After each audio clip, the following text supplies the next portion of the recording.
the fork stopped halfway to his mouth. "Sign it before the soup cools, Your Grace, or I shall be obliged to fetch the second copy from the kitchen." The voice belonged to a woman in a plain gray dress standing at his elbow, and the paper she set beside his wineglass bore his own crest pressed into red wax. He had perhaps 4 seconds to decide what kind of man he intended to be in front of the candles, the partridge, and the soft, astonished mouth of the woman seated across from him. He chose, in those 4 seconds, to do nothing at all. The fork hovered, the candle guttered. The woman across the table, whose name in this house was never spoken aloud, set down her glass with the careful precision of someone who has just understood she is no longer the most dangerous person in the room. The servant, neither old nor young, neither smiling nor stern, folded her hands at her waist and waited. She had the patience of a person who had carried trays through long corridors for many winters and knew exactly how long a sauce kept its heat. The Duke of Hareswood lowered his fork to the plate. The small clink of silver on porcelain sounded, in that hush, like a verdict. Outside the long windows of the East Pavilion, the autumn rain had begun to whisper against the glass, the way rain in great houses always seems to whisper rather than fall, as though even the weather had been trained to discretion. Inside, 3 candles burned in a low silver branch, casting their light upon a small round table set for 2, upon the partridge cooling in its own amber gravy, upon the pear tart untouched at the side, and upon a document folded once and sealed, and laid down with such quiet certainty that it might have been a card in a game played by people who had not invited him to sit. The servant had not bowed.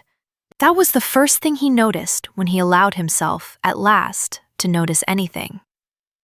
She had come into the pavilion without knocking, which was already a small impossibility, and she had crossed the carpet without sound, which was a larger one, and she had spoken his title with the particular flatness of someone delivering rather than addressing.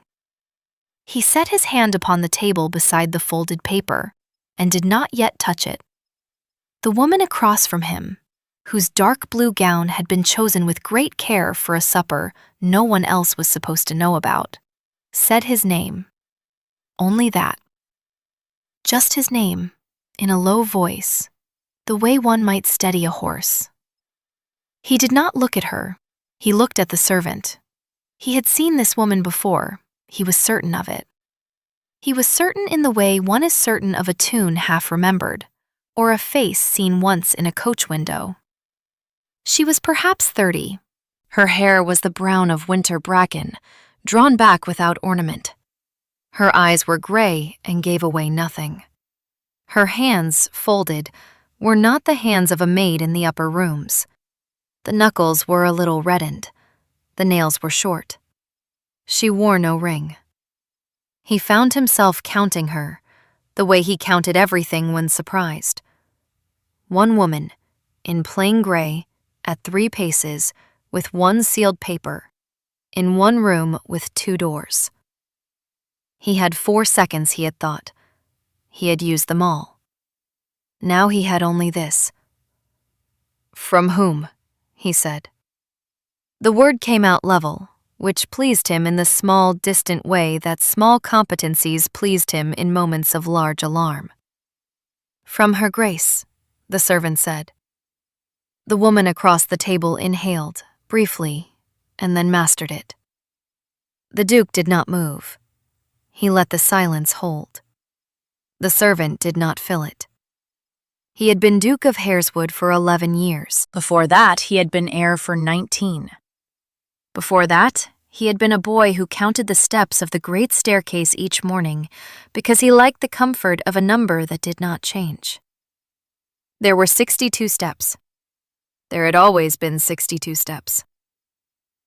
There had been, until tonight, 6 things in the world he had believed himself to know with perfect certainty. And one of them was that his wife, the Duchess Adelaide, did not know about the East Pavilion. He looked at the paper. He looked at the seal. The seal was his own, which meant that someone in the house with access to his own ring had pressed it into the wax.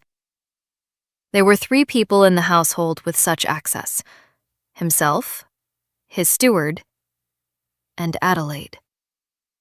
He picked up the paper. He did not open it. He weighed it in his palm, as if its weight might tell him something its contents would not. And then he set it down again, unbroken, beside his wineglass. "You will wait outside," he said to the servant. "I will not, Your Grace," she said. The woman across the table made a small sound that was almost a laugh and was certainly not amusement.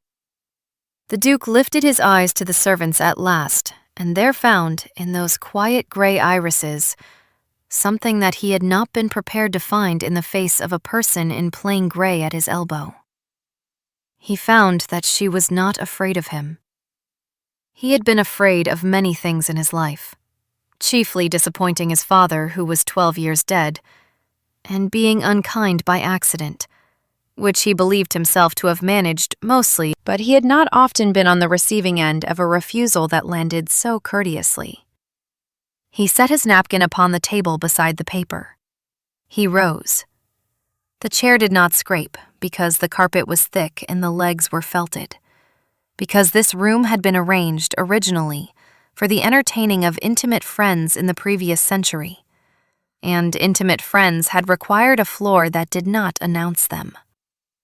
He walked the 4 paces to the long window and looked out at the rain. He did not see the rain.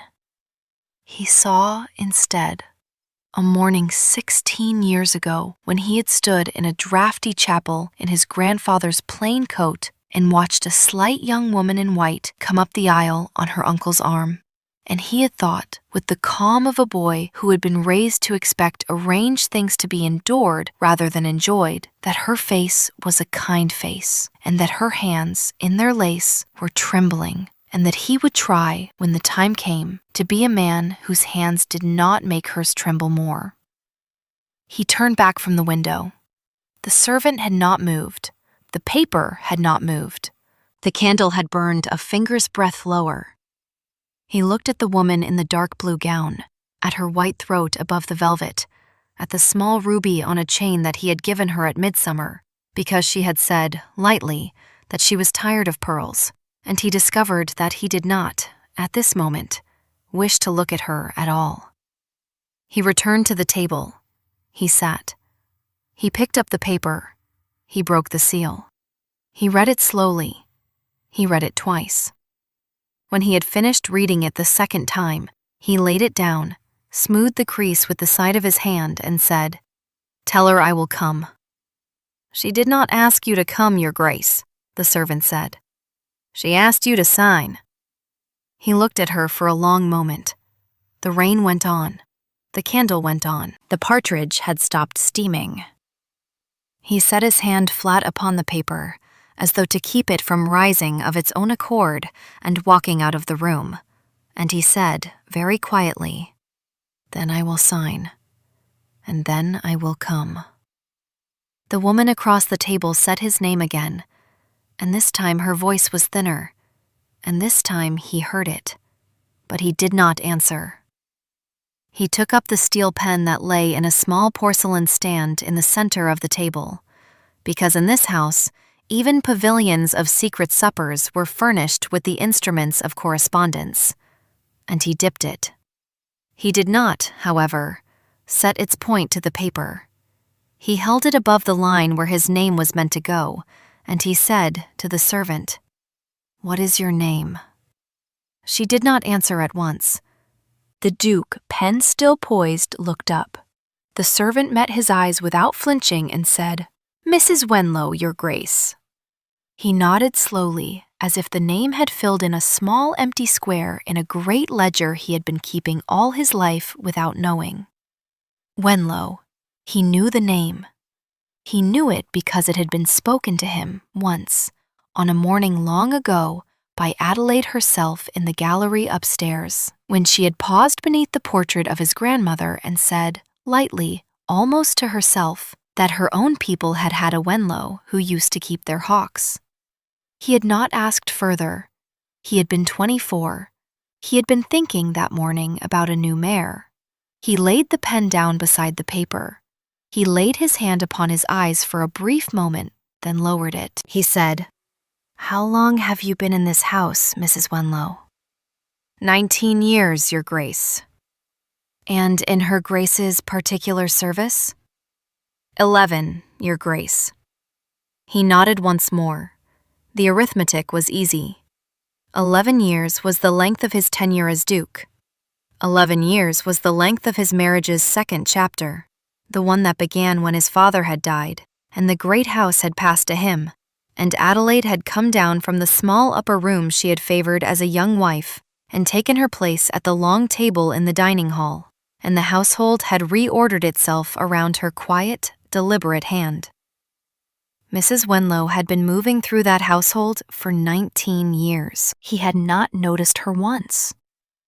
He pressed his thumb to the broken seal, as though to confirm by touch what his eyes had told him, that the red wax had taken the imprint of his own crest, the small leaping hair above the crossed reeds, that this paper had been prepared with the full and deliberate use of his own authority against him, and that the only person other than himself who could have used that ring was the woman whose name was at the bottom of the page in a hand he would have known, on a scrap of paper found in a foreign country. Adelaide's hand was not pretty. It was clear. It went forward across the page like a person walking, neither hurried nor slow, and one always knew, reading her letters, exactly when she had paused to think. There were 2 pauses in this document. One after the words "by mutual consent," one after the words "for the avoidance of public injury to either party." He had not, until this moment, thought of her as a woman who would think to spare him public injury.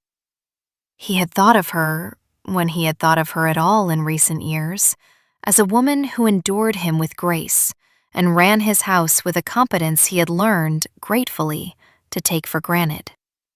He had thought of her as a person who had agreed at 20 to be his wife, and who had not, since, asked anything of him that he could not easily give.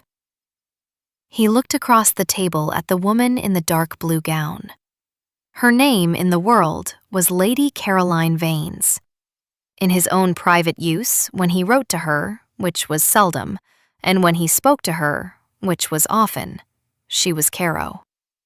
She had been, for 2 years, the person whose conversation he most wished to hear at the end of a tiring day. She had been, for 2 years, the person at whom he most wished to laugh. She was looking at him now with the careful stillness of a clever woman who has seen a board tilt and is calculating, swiftly and without panic, where the pieces will fall. He found that he did not blame her. He found, also, that he did not know her. He had known her for 2 years. He had not, until this moment, known what her face would do at the sight of a folded paper laid down by a stranger in gray. Her face did very little. It composed itself. It became, by degrees, a face that might have been painted were a painter to ask her to sit for patience. He looked at the paper again. He took up the pen. He did not sign. He said instead to Mrs. Wenlow, "Where is Her Grace at this hour?" "In the small library, Your Grace." "Alone?" "Mr. Tarrant is with her." Mr. Tarrant was the steward. He had been the steward for 20 years. He had been Adelaide's chief instrument in the running of the house for 11 of those, and he was, the Duke understood with a small, cold clarity, the second of the 3 people in the household with access to the ring. He had not thought, ever, of Mr. Tarrant as a man capable of conspiracy. He had thought of him as a long, dry person who liked accounts and disliked weather. He understood, now, that long, dry persons who liked accounts and disliked weather were often the most capable conspirators of all. He set down the pen for the second time. He rose for the second time. The chair did not scrape. The carpet had been chosen, he reflected, with great forethought by some long-dead arranger of intimate suppers. He bowed, briefly, to the woman in the dark blue gown, the small, precise bow he had been taught at 15 to use when leaving a room in which he had done nothing to be ashamed of. He had nothing, at this instant, of which to be ashamed in any way that the world would understand, since the world had not yet been told. The world might be told tomorrow. He understood that this depended very largely upon what he did in the next half hour. He turned to Mrs. Wenlow. "Lead," he said. "She did not ask you to come, Your Grace," Mrs. Wenlow repeated evenly. "I know," he said. "I am coming anyway." Mrs. Wenlow inclined her head, the smallest acknowledgement, and turned, and walked towards the door. He followed her. He paused at the door. He looked back. Caroline was watching him. She had not risen. She had not asked.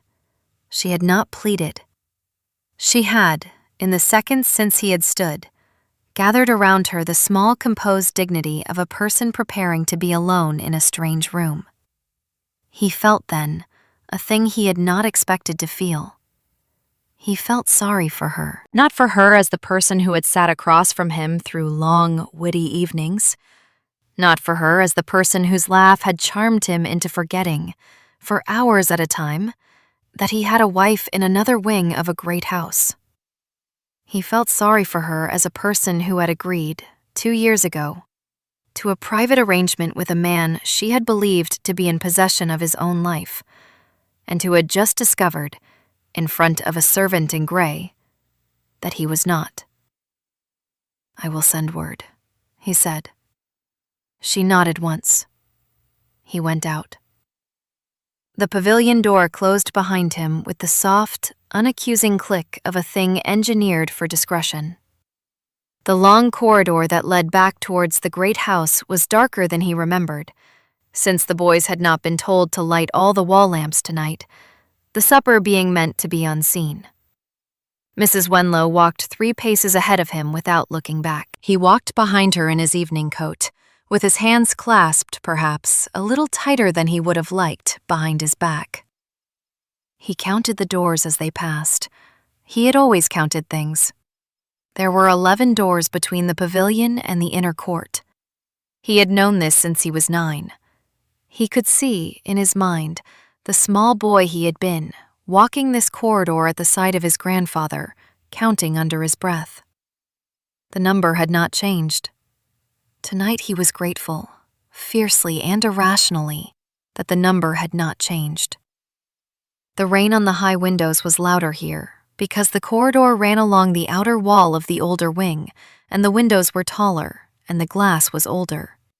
He could see, faintly, his own reflection moving along beside him, the dark coat, the white linen at the throat, the face of a man of 40. The face did not look to him like the face of a man whose wife had just sent a sealed paper into his hands by means of a servant he had not known he had. The face looked composed. He was glad of that. He was determined to keep it composed for as long as required. He had, he thought, perhaps a quarter of an hour. He did not waste it. As he walked, he allowed himself, for the first time in nearly 2 years, to think honestly about his wife. He thought of her at 20, in the chapel. He thought of her at 25, walking the south terrace at dusk, naming the new roses by the names she had given them herself, all of which had been the names of girls she had known at school. He thought of her at 30, sitting up late in the small library with a ledger spread across her knees, because the steward was abed with a fever and the quarterly accounts were due. He thought of her at 33, in the gallery, naming the Wenlows who had once kept her people's hawks. He thought of her at 36, the year his father died, taking up the keys at the long supper as though they were heavier than he had imagined keys could be. He thought of her last week, at breakfast, looking up at him over the rim of a porcelain cup and asking, mildly, whether he intended to ride out in the afternoon. And he thought now, with a small chill at the back of his neck, that her eyes that morning had had in them an expression he had not bothered to interpret. He had thought at the time that she was thinking about the menus. She had not been thinking about the menus. Mrs. Wenlow turned left at the small landing where the corridor branched, and he followed. The small library lay at the end of the east passage, behind two doors, the outer of carved oak, the inner of pale paneling. The outer door was open. The inner door was closed. A thin line of yellow light lay along the bottom of the inner door, and within, the murmur of voices, low and steady, did not pause as their footsteps approached. Mrs. Wenlow stopped at the inner door, raised her hand, and tapped once with her knuckle. The murmur ceased. A voice he had known for 16 years said evenly, "Yes." Mrs. Wenlow opened the door, stood aside, and said, "His Grace." He stepped into the small library. The small library was, in fact, not small. It had been named the small library 120 years ago, when the great library had been built at the other end of the house, and the name had stuck because in great houses, names did. The room was lined to the ceiling with books in dark calf, its windows curtained in heavy green, its chairs deep and old, and at its center stood a round table covered with papers and lit by a single oil lamp with a green glass shade. Mr. Tarrant sat at one side of the table. Adelaide sat at the other. She did not rise. She did not, in fact, do anything in particular when he came in. She set down her pen neatly beside the inkwell, and she looked up at him and she said, "Good evening, Edmund." "Good evening," he said.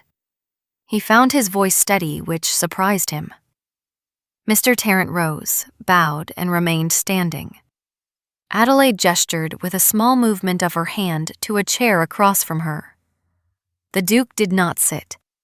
He laid the folded paper on the table between them, beside the lamp. He said, "I have not signed it." "I know," she said.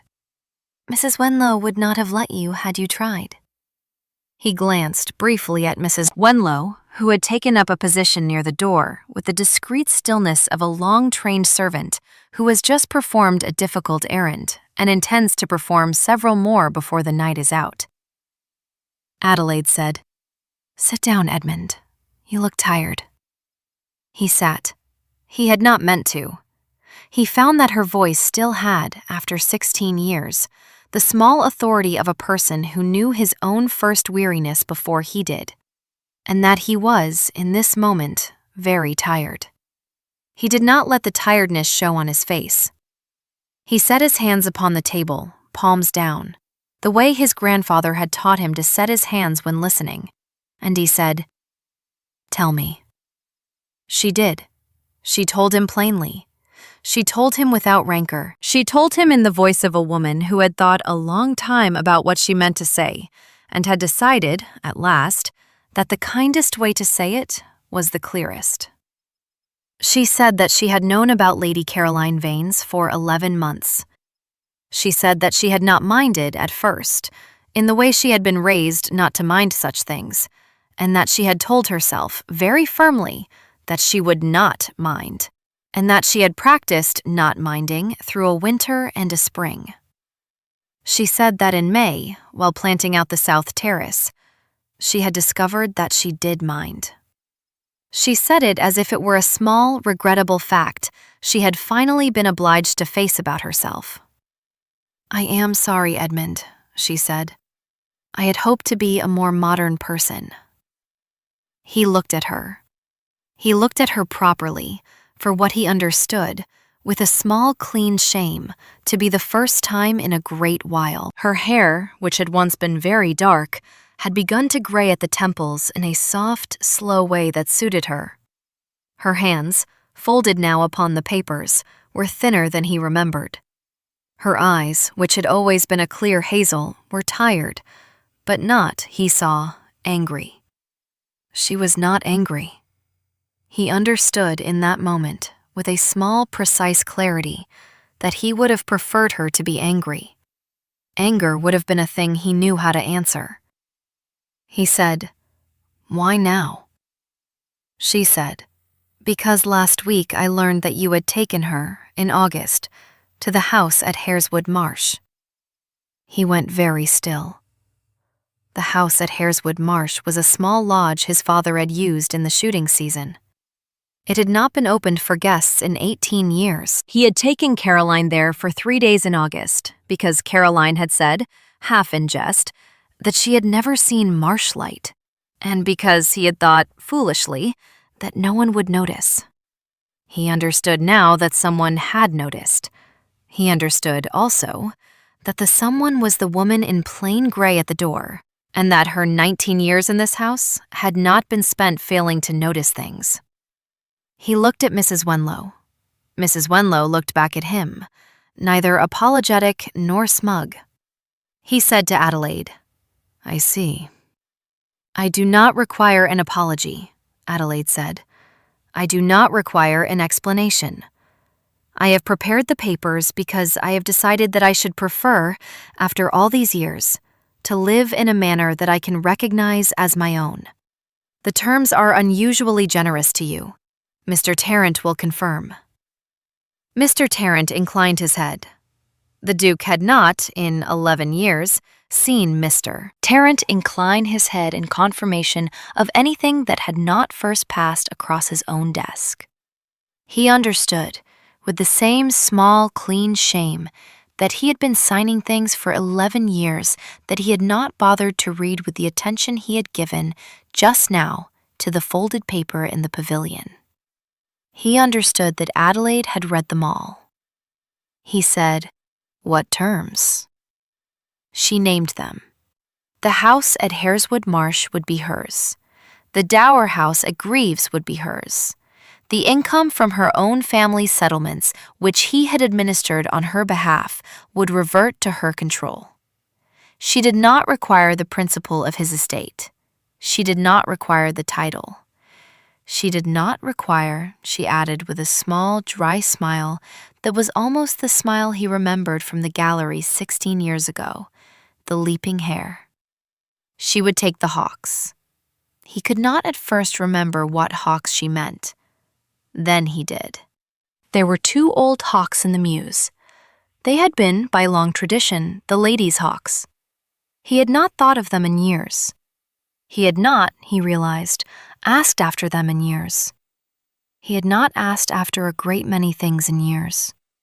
He said, "Adelaide." She waited. He did not know what he had meant to say next. He had said her name as a man says the name of a country to which he has not traveled and intends, suddenly, to travel. She waited a moment longer, then said gently, "You do not have to answer tonight. I am not asking you to answer tonight. I am asking you to sign. The signing is a matter of arrangement, not of feeling." He looked at the folded paper. He thought of Caroline, alone in the pavilion, with the partridge growing cold and the rain on the long windows. He thought of the boy he had been at 9, counting 11 doors. He thought of the morning 16 years ago in the chapel, and of a young woman's lace-trembling hand. He said, "Will you give me an hour?" She considered him. She did not consider him with the air of a woman weighing a request. She considered him with the air of a woman weighing a man. At last, she said, "I will give you until morning. I will not give you the hour. An hour is too short for you, Edmund, when you are thinking. By morning, either way, the papers will go to Mr. Greaves in town." Mr. Greaves was her family's lawyer. He had been her family's lawyer since before she had been born. The Duke had met him twice. He had thought him, both times, a kind man with no opinions. He understood now that Mr. Greaves had been waiting, perhaps for months, with opinions of a very precise sort. He nodded. He rose. He bowed briefly to his wife. the bow he had been taught to use when leaving a room in which something difficult had been done with civility. He turned to go. At the door, he stopped. He looked back. He said, "Adelaide, did you wish me to find you in this room tonight, with Mr. Tarrant and the papers and Mrs. Wenlow at the pavilion?" She said, "Yes." He said, "Why?" She said, "Because I wished you, for once, to see the running of your own house." He went out. He walked back along the corridor with the 11 doors. He counted them, again, because he could not stop himself. At the 7th door, which led to a small stair down to the kitchens, he stopped. He had not intended to stop. He stood for a long moment with his hand on the iron latch, and he thought, with a small wry pang, that the kitchens at this hour would be lit and warm, and full of people who had known the running of his own house far better than he ever had. He did not go down. He went on. At the pavilion, he paused outside the door. The rain had thickened. He could hear it now, plainly, against the glass within. He could hear nothing else. He opened the door.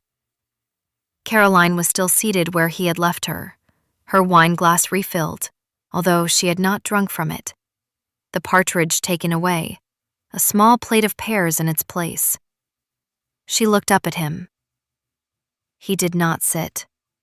He crossed to her side of the table, drew out the chair beside hers, and sat there, so that they were no longer opposite, but together, looking at the long window and the rain. "Tell me," she said. He told her. He told her quietly. He told her in a voice he had not used with her before.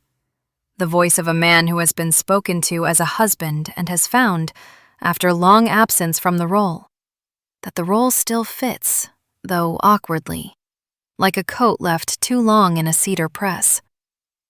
She listened without interrupting. When he had finished, she did not speak at once. She turned her glass on the cloth, half a turn, then another. She said at last, "She is a remarkable woman, your wife." He said, "Yes." "I had thought," Caroline said, "that I had understood our arrangement. I find I had not understood it at all." "I had not understood it," he said, "either." She nodded. They sat in the silence of two people who had been, until an hour ago, accomplices, and who now understood that they had been, all along, two strangers polite enough not to ask each other difficult questions. After a while, Caroline said, "What will you do?" He thought about it. He thought about it honestly, which was, he realized, a thing he had not done about his own life in a very long time. He said, "I will sign." Caroline looked at him. She did not look surprised. She looked, if anything, relieved, in the small, still way of a woman who had been spared a more difficult conversation than the one she had prepared. She said, "And then?" He said, "I do not know." "That is the most honest thing you have said to me in 2 years, Edmund," she said. He laughed, a single soft breath of a laugh, the way he had used to laugh when he had been 19 and had not yet learned that laughter, in a great house, was a thing to be measured. He said, "I am sorry, Caro." She said, "Do not be sorry to me. I have not been wronged. I have been mistaken." She paused. "We have been mistaken." He understood that this was, in its way, a generosity. He took it gratefully. He rose. He helped her to rise. He walked with her to the side door, the door that led into the small lane behind the pavilion, where a closed carriage waited for her, as it had waited many times before, with a coachman who had been paid not to remember the streets he had driven. He kissed her hand. He did not kiss her face. He did not, he thought, have the right. She did not seek it. She stepped up into the carriage, drew her cloak around her, and looked at him from the small dim window. "Edmund," she said. "Yes." "Be kind to her." He said, "I will try." The carriage went. He stood for a moment in the rain at the side door, bareheaded, and let the rain land on his hair and on the back of his neck. Then he turned and went back into the pavilion and closed the door and stood for a moment with his hand on it. And then he walked back to the small library. The small library was empty, except for Adelaide. Mr. Tarrant had gone. Mrs. Wenlow had gone. The lamp had been trimmed. The papers had been gathered into a neat stack at the center of the table, with the folded document on top, and the pen lay beside it, and the inkwell stood open. Adelaide was on the window seat, in the green curtain shadow, with a book in her lap, although she was not reading it. She looked up when he came in. He came to the table. He drew up the chair across from where she had been sitting. He sat. He took the pen. He uncovered the inkwell. He read the paper through, a third time, slowly. He signed his name. The pen made a small sound on the paper, the sound of a thing being finished. He laid down the pen. He blotted the ink with the small block of green felt that lay beside the inkwell. He folded the paper. He laid it precisely in the center of the table. He did not rise. He said without looking at her, "May I ask you something?" She closed the book. She said, "Yes." "Why Mrs. Wenlow?" Adelaide came down from the window seat.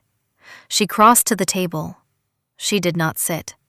She stood opposite him, her hand on the back of the chair where Mr. Tarrant had sat. She said, "Because Mrs. Wenlow has carried my private correspondence for 11 years and has never once read a line of it that I did not place before her. Because Mrs. Wenlow's mother kept my mother's hawks when I was a girl.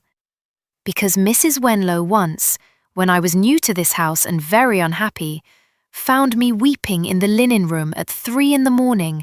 and did not speak of it for 19 years.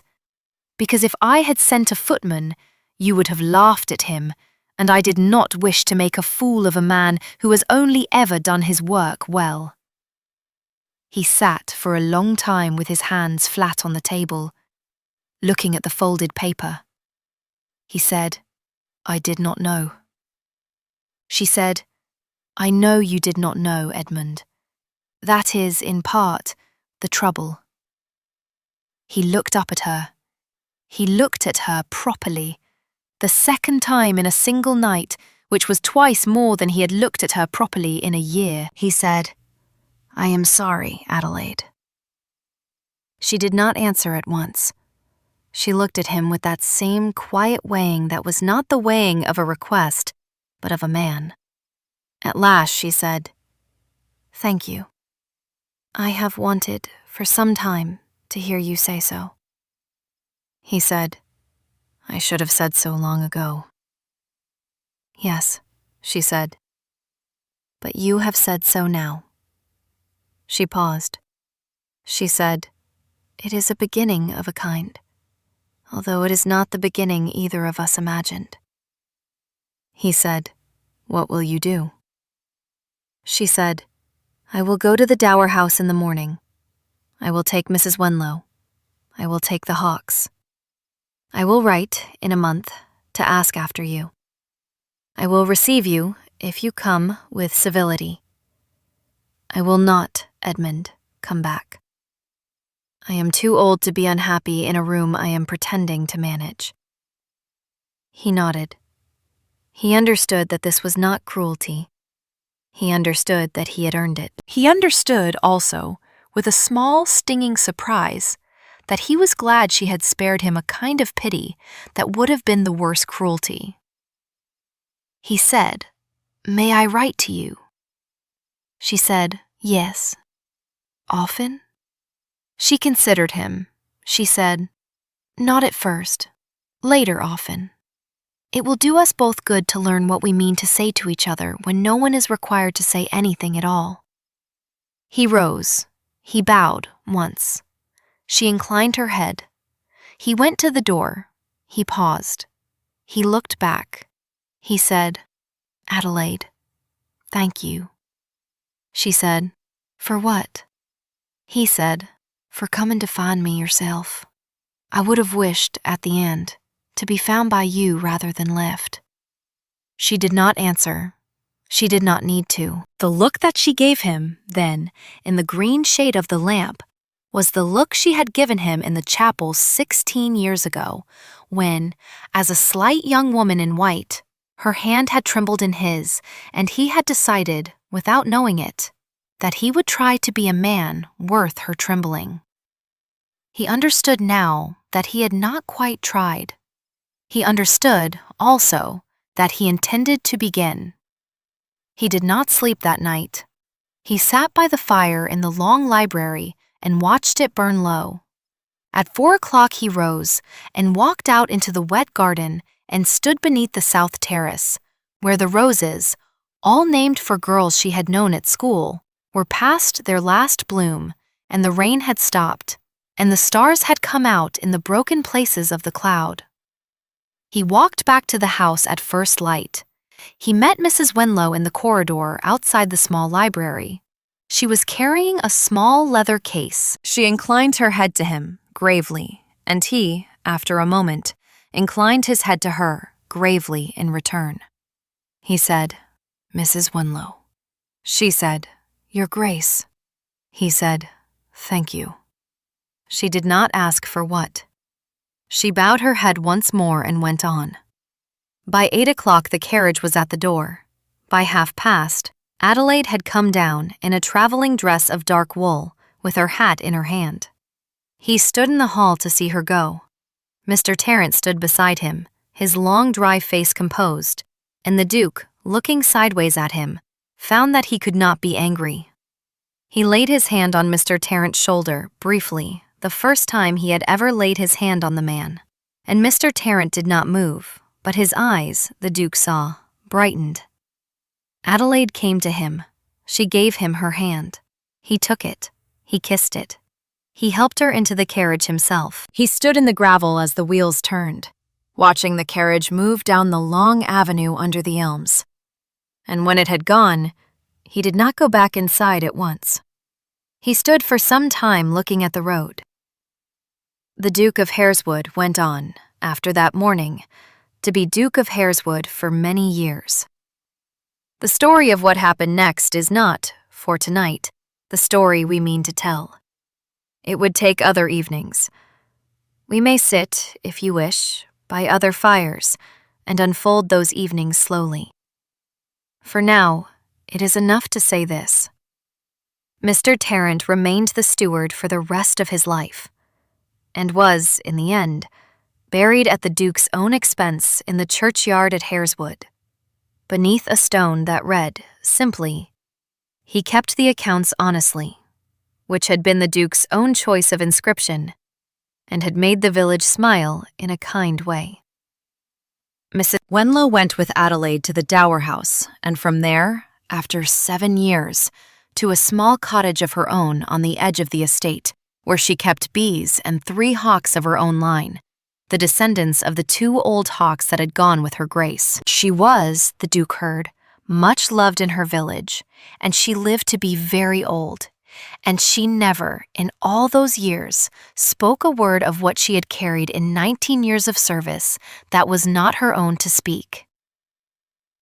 Lady Caroline Vanes married, 18 months later, a clever young man from the city who made her, by all accounts, perfectly content, although she remarked privately to her sister at the wedding breakfast that contentment, in her experience, was a thing one only recognized after one had stopped pretending to want something else. The hedge of laurels along the East Pavilion grew, the next summer, with what gardeners describe as an obliging vigor, and was, after some debate, allowed to grow tall enough to hide the pavilion entirely from the great house, so that the windows of the small library could no longer see, even by accident, the place where, on a wet autumn night, a folded paper had been laid down beside a wine glass, and a partridge had cooled in its own amber gravy. And the Duke and the Duchess, after that morning, did right. Not at first. Later. Often. They wrote in the slow, careful, courteous way of two people who had agreed, at last, to learn what they meant when nothing was required. And after some years, when they had grown old enough to find each other interesting again, without needing to be married to do so, they began to take walks in the long evenings of summer on the south terrace, naming the new roses by the names she had once chosen, and laughing sometimes at small things that no one else would have found funny. They did not remarry. They did not need to. They had, at last, become what they had not managed to be when they had been bound by a ring and a roof and the running of a house. They had become friends. And when at last, very late in his life, the Duke lay dying in the small library on a chaise drawn up by the window so that he might look out at the south terrace, it was Adelaide who sat beside him, in a chair brought down from her own house, and it was her hand, no longer trembling, that he held, and it was her face he saw last, in the green shade of the lamp. He said, near the end, "Adelaide." She said, "Yes." He said, "I have wanted, for a long time, to thank you." She said, "For what?" He said, "For coming to find me yourself." She did not answer. She did not need to. The look she gave him then was the same look she had given him on a wet autumn night long ago, in a room with a folded paper at its center. And he understood, as he had understood then, that he had been seen. And so, listener, if you have ever sat at a small table with a person you loved, in the soft light of 3 candles, and felt a folded paper laid down between you by a hand you had not noticed, and known that the running of your own life had been quietly going on all this while, without your attention, then you know something of what it is to be the Duke of Hareswood on that wet autumn evening. And if you have ever been the one in plain gray who carried the paper, knowing that the paper was not yours, but the carrying was, then you know something else that may be more important. Which moment, I wonder, stayed with you? Was it the moment the fork stopped halfway to his mouth, with the partridge cooling and the rain just beginning at the glass? Was it the moment Mrs. Wenlow said her name at last, with the patience of 19 years in her quiet hands? Or was it the very end, in the small library, with the green-shaded lamp, when an old man held an old woman's hand and was, at last, found? Tell me if you wish. I shall be sitting here, by this same fire when you come back. There will be another story. There is always another story. Some are louder than this one. Some are kinder. Some take longer to learn how to tell. If you would like to sit with me again, by this fire, on the next quiet evening, you have only to draw your chair a little closer and stay. The kettle is on. The logs are dry. The night is long, and there is room, always, for one more listener. Sleep well, friend. The fire will keep.